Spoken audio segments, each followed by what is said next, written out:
अस्सलाम वालेकुम मेरे प्यारे दोस्तों, कैसे हो? दुआ करता हूँ ठीक ही हो गए। मेरे प्यारे भाइयों, आज मैं आपको ये बताना चाह रहा हूँ कि जो लव बर्ड हैं, इनको आपके पास घर में जो भी सब्ज़ी बनाते हो उसके छिलके हों वो आप रख सकते हो। ये खाते हैं बहुत शौक़ से, कोई जो मर्ज़ी सब्ज़ी हो।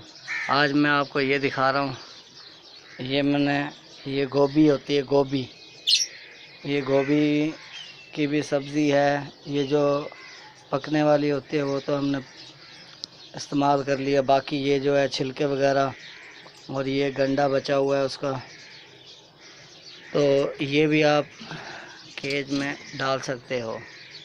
ये मैं आपको अभी दिखाता हूँ, तो इसको भी आप मेरे भाई डाल दें इसमें, और ये इसको इंशाल्लाह ये खाएंगे।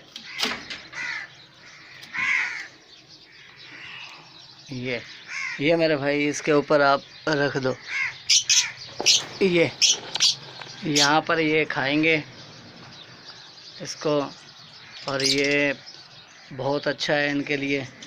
जो मर्ज़ी सब्ज़ी हो डाल दो, ये खा जाते हैं। और मेरे भाई ये आप इनको ज़रूर डाला करें, जो भी सब्ज़ी हो उसके छिलके डाल दें। ये मैं आपको अंदर से भी दिखाता हूँ, बाहर से भी नज़र आ रहा है।